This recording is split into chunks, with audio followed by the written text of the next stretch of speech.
का पालन नहीं करते, सदा पाप करते रहते हैं, दुष्ट आदमियों के साथ रहते हैं, पुराणों के साथ नहीं चलते, और जो अपने आप को माननीय समझ करके करते हैं, धन मान के मन में चूर रहते हैं, काम क्रोध लोभ आदि के कारण आसुरी वृत्ति में पड़े देवी संपत्ति से दूर रहते हैं। क्योंकि जिसके पास धन हो जाता है तो उसको अहंकार नहीं करना चाहिए, उसके ऊपर ज्यादा गर्व नहीं करना चाहिए, क्योंकि वो गर्व 2 मिनट में भगवान छोड़ देता है। क्योंकि आज हम धनवान है तो भगवान थोड़ी देर में हवा निकाल देगा और किसी दरिद्र के यहाँ पैदा कर देगा। तो भगवान की माया भगवान जानते हैं, क्योंकि भगवान का मध्य कोई भी नहीं जानता, वो भगवान की। और जो अपने आप को मान्य समझ करके करते हैं, धनवान के मन में छू रहते हैं, काम क्रोध लोभ आदि के कारण आसुर वर्ग में पड़े देवी संपत्ति से दूर रहते हैं, और जो है धन को हड़प जाते हैं, स्त्री पुत्र आदि के मोह में पड़े रहते हैं, जिन्हें भोग विलास के अतिरिक्त कुछ नहीं सूझता, इससे पापात्मा नरक में पड़ते हैं। भगवान की जो प्राणी दान करते रहते हैं वे मोक्ष को प्राप्त होते हैं, जो प्राणी पापात्मा होते हैं वे यम यानी कि यातना सहते हुए दुख पूर्वक यमलोक जाते हैं। ऐसे प्राणी संसार में दुखों को भोगने के बाद जैसी उनकी मृत्यु होती है तथा जैसा वे कष्ट पाते हैं उनको मैं तुम्हें बताता हूँ। भगवान की बोल गरुड़ भगवान की। प्राणी ने पूर्व जन्म में जो अच्छे या बुरे कर्म किए उन्हीं के अनुसार क्या होता है, बाल्यावस्था और युवावस्था में सुख दुख भोग करके अंत में मृत्यु के समय है गरुड़ उसकी दृष्टि देवी हो जाती है, और जिसके कारण वह संसार को एक में देखता है, मुंह से कुछ बोला नहीं जाता, सब इंद्रियां जड़ के समान हो जाती है। ऐसे समय यमदूतों के समीप आने पर प्राण निकल जाते हैं, और पापात्मा के प्राण बहुत दुख दे देकर निकलते हैं। एक अक्षण का समय भी एक कल्प के समान हो जाता है, सो बिच्छू को काटने के समान पीड़ा होती है। मृत्यु के समय यमदूतों के भय से मुख से लार और झाग गिरते लगते हैं। इस प्रकार ऐसे पापी के प्राण कहाँ से निकलते हैं, अधो द्वार से निकल जाते हैं। प्राण निकलते समय उसे यमदूत मिलते हैं, जो क्रोध से लाल नेत्र वाले, भयानक मुख, पास और दंड लिए, नग्न शरीर, दांतों को पीसते हैं, लंबे लंबे ऊंचे उठे बालों वाले, कोई के समान अत्यंत काले, क्रूर, टेढ़े मुंह वाले, और हाथ पैरों के बड़े बड़े नुकीले नाखूनों को हथियारों की भांति दिखा दिखा करके डराते हुए आते हैं, जिन्हें देख करके पापात्मा प्राणी डर जाते हैं और डर के मारे विष्ठा और पेशाब निकल जाता है।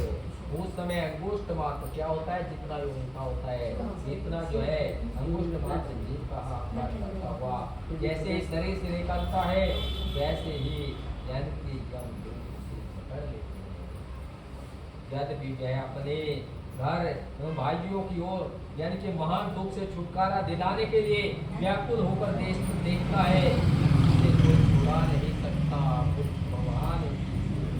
भगवान की क्योंकि हमारे यहाँ हृदय के अंदर क्या होता है, जैसे आपने अंजड़ देखा हो, अंजड़ के अंदर क्या होता है, ऐसे चलती है वो है नोजल, तो ऐसे यहाँ वो नोजल है, नोजल होती है, वो ऐसे गुड़गुड़ करती रहती है। जब धड़कनें चलती है शरीर में गर्मी आती है, और जब वो निकल जाती है उसमें से हवा निकल जाती है। हवा क्या होती है, ज्योत होती है, ज्योत की बात निकल करके चली जाती है, अंगुष्ठ मात्र होती है।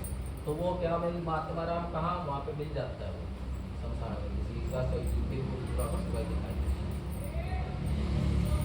तो इस प्रकार से ये होता है, दिखाते हैं यदि अपने घर भाइयों की ओर महान दुख से छुटकारा दिलाने के लिए व्याकुल होकर देखता है, किंतु उसे कोई छुड़ा नहीं सकता। मार्ग में यमदूत उसे नरक के भयानक दुखों का वर्णन सुनाते जाते हैं, वहाँ तुझे कुंभी पाक आदि नरकों में ले जाएंगे।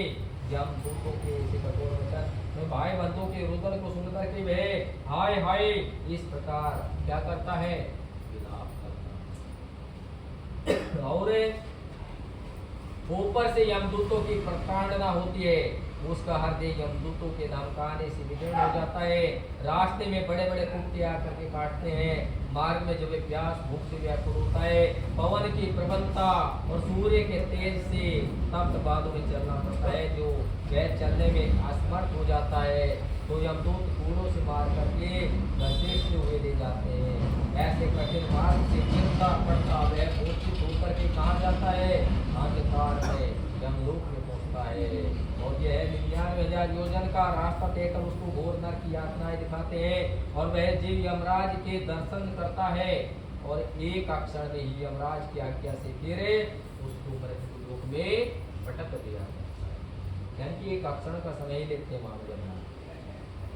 मनुष्य अपने पूरे शरीर में प्रवेश करने की इच्छा करता है, परंतु यमदूत उसे अपने पास में बंधे रखते हैं, वे हिलने में नहीं देते और अपनी इस दशा को देख करके डरता है और भूख प्यास से दुखी होता है। पुत्र आदि संबंधी जो उसे पिंडदान करते हैं और अंत समय में दान करते हैं, उनसे वे अपना काम चलाता है, परंतु यह सब उसका प्रार्थना को तरफ नहीं करा पाते हो भगवान। यानी कि क्या होता है कि एक तरफ स्वर्ग, एक तरफ नरक होता है। तो क्या होता है कि यहाँ से क्या होता है, सबके लिए भगवान एक जैसा ही लेखा जोखा देखते हैं, सबका लेखा जोखा खोलते हैं, चाहे कोई वो राजा हो, चाहे ब्राह्मण हो, चाहे वो कोई मजदूर हो, गरीब हो। तो वहाँ पे क्या होता है, 4 व्यक्ति आते हैं यमराज के पास। चित्रगुप्त जी सामने खड़े होते हैं और जो है चित्रगुप्त जी कहते हैं तुमने अच्छा कर्म किया हो तो तुम स्वर्ग में जा सकते हो। तो सबसे पहले किसका नंबर आ गया, यानी कि राजा का नंबर आ गया। पहला था राजा। तो राजा से पूछा कि आपने कोई अच्छा कर्म किया हो तो आप इस स्वर्ग में जा सकते हो।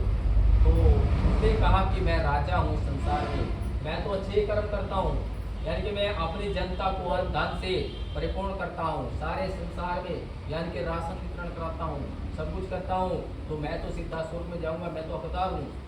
कहने चित्रगुप्त जी कहते हैं रुको ठहरो। तो फिर चित्रगुप्त जी ने क्या किया, उसका लेखा जोखा देखा। कहने गए राजन, हे राजा तुम जो है यानी कि स्वर्ग के भागी नहीं हो। क्यों नहीं हो, क्योंकि तुमने यानी कि साम्राज्य को बढ़ाने के लिए इतने युद्ध करे, इतने हत्याएं करे, इसलिए आप पाप के भागी भगवान की। तो दूसरे में क्या